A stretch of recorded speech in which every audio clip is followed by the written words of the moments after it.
নমস্কার বন্ধুরা, আমি সুপ্রিয়া। আশা ভিলেজ কিচেনের পক্ষ থেকে সকলকে জানাই স্বাগত। চলে এসেছি আজ আবারও একটি নতুন রেসিপি নিয়ে আপনাদের সাথে শেয়ার করতে। আজকের এই রেসিপির জন্য আমি 500 গ্রাম ছোটো সাইজের আলু নিয়ে ধুয়ে পরিষ্কার করে নিয়েছি। এবার আলুগুলো প্রেসার কুকারে নিয়ে সামান্য একটু জল দিয়ে প্রেসার কুকারের ঢাকনা লাগিয়ে একটা সিটি দিয়ে নিচ্ছি।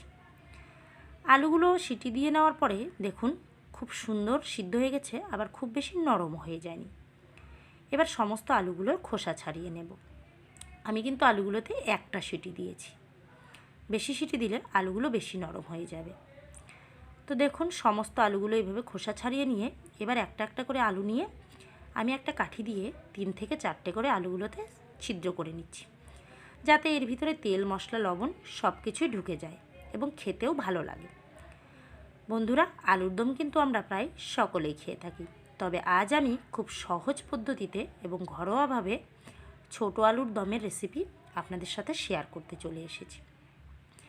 এই রেসিপিটা গরম ভাত, লুচি, পরোটা বা রুটি দিয়ে খেতেও কিন্তু দুর্দান্ত লাগে, আর তৈরি করাও খুব সহজ। তো দেখুন সমস্ত আলুগুলো এইভাবে ছিদ্র করে নিলাম। এবার কড়াই বসিয়ে তাতে তেল দিয়ে দিলাম, আর ফোড়ন হিসাবে দিয়ে দিচ্ছি সামান্য একটু জিরে, লবঙ্গ, এলাচ আর দারচিনি। তারপর এর মধ্যে দিয়ে দিচ্ছি একটা তেজপাতা। ফোড়নটা লাল হয়ে আসার পরেই দিয়ে দিলাম একটা বড় সাইজের পেঁয়াজ কুচি। পেঁয়াজ কুচিটা হালকা করে ভেজে নেব। তারপর এর মধ্যে দিয়ে দিলাম আমি 2 চামচ আদা বাটা আর একটা পেঁয়াজ বাটা। এবার সমস্তটা খুব সুন্দর করে মিশিয়ে নিচ্ছি। মিশিয়ে নেওয়া হয়ে গেলেই এর মধ্যে দিয়ে দিচ্ছি কাঁচা লঙ্কা। ঝালের পরিমাণটা আমরা একটু বেশিই খাই, তাই এখানে বেশি করেই দিয়ে দিচ্ছি। আপনারা আপনাদের পছন্দ অনুযায়ী বাড়িয়ে কমিয়েও নিতে পারেন। এবার এখানে আমি দিয়ে দিচ্ছি কতগুলো গুঁড়ো মশলা। 2 চামচ শুকনো লঙ্কার গুঁড়ো, 1 চামচ জিরে গুঁড়ো, 1 চামচ ধনে গুঁড়ো, হাফ চামচ হলুদ। গুঁড়ো মশলাগুলো দিয়ে আবারও মিশিয়ে নিলাম। এ পর্যায়ে আমি আরও কিছুটা তেল এখানে অ্যাড করে দিচ্ছি। আপনারা চাইলে একবারেও তেলটা দিয়ে দিতে পারেন, তবে আমি এখানে বারে বারেই তেলটা দিয়ে দিচ্ছি। তারপর দিয়ে দিচ্ছি 2টো টমেটো। টমেটোগুলো ছোট ছোট করে টুকরো টুকরো করে নিয়েছি। টমেটো দেওয়ার পরে এখানে আমি দিয়ে দিচ্ছি স্বাদ মতো লবণ। লবণটা দেওয়া হয়ে গেলেই সামান্য একটু জল দিয়ে দিচ্ছি, যাতে মশলাটা কড়ার গায়ে লেগে না যায় আর খুব সুন্দর মতো কষানো যায়। এবার 3 থেকে 4 মিনিট মশলাটাকে খুব সুন্দর করে কষিয়ে নিলাম। তো দেখুন মশলাটা কষিয়ে নিতে নিতেই মশলা থেকে কিন্তু তেল ছাড়তে শুরু করে দিয়েছে।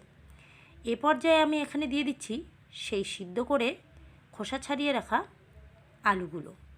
সমস্ত আলুগুলো দিয়ে এইভাবে মিশিয়ে নিচ্ছি। খুব সুন্দর করে মিশিয়ে নেওয়া হয়ে গেলেই আমি এখানে দিয়ে দিচ্ছি 3 চামচ টক দই।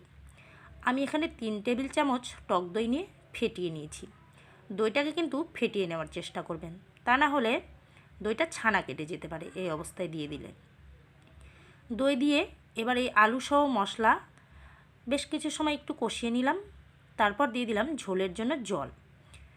এই তরকারিতে যে পরিমাণে ঝোল রাখবেন সেই অনুযায়ী জলটা দেবেন। আমি খুব সামান্য জল দিয়ে একটা ঢাকনা দিয়ে 5-7 মিনিট ফুটিয়ে নিয়েছি। 5-7 মিনিট পর ঢাকনা তুলে নেওয়ার পর দেখুন ঝোলটা আরও শুকিয়ে গেছে আর খুব সুন্দর মাখা মাখা হয়ে গেছে তরকারিটা। এ পর্যায়ে আমি দিয়ে দিচ্ছি কয়েকটা কাঁচা লঙ্কা আর দিয়ে দিচ্ছি ধনেপাতা কুচি। এবার সমস্তটা মিশিয়ে নিচ্ছি। তো দেখুন কতটা সুন্দর কালার হয়েছে আর এত সুন্দর সেন্ট বেরিয়েছে বন্ধুরা, যেটা আপনাদের বলে বোঝানো সম্ভব নয়। তারপর দিয়ে দিচ্ছি আমি হাফ চামচের মতো গরম মশলার গুঁড়ো। গরম মশলা গুঁড়োটা দিয়ে আবারও মিশিয়ে নিলাম। এবার আমি একটা ঢাকনা দিয়ে ঢেকে দিয়ে 10 মিনিটের মতো গ্যাসের ফ্লেমটা অফ করে রেখে দিচ্ছি। 10 মিনিট পর ঢাকনা তুলে নিয়ে দিয়ে দিলাম হাফ চামচ ঘি। ঘিটা মিশিয়ে নিয়ে নামিয়ে নিয়ে পরিবেশন করে নেব। তো বন্ধুরা, দেখতেই পেলেন রেসিপিটা কত সহজ। যদি ভালো লাগে ভিডিওটিতে একটি লাইক ও চ্যানেলটিতে সাবস্ক্রাইব করার অনুরোধ রইল।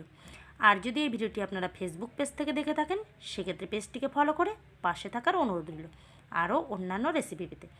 আর যদি ভালো লাগে বন্ধুরা, অবশ্যই একবার বাড়িতে ট্রাই করবেন। আর কেমন লাগলো কমেন্ট বক্সে জানাতে কিন্তু একদম ভুলবে না। তো দেখতে দেখতে আমাদের এই রেসিপিটা হয়ে গেল। আজ এ পর্যন্তই। পরবর্তী কোনো ভিডিও নিয়ে আবারও আপনাদের সামনে চলে আসব। ততক্ষণ ভালো থাকবেন, সুস্থ থাকবেন আর এইভাবেই আমাদের পাশে থাকবেন।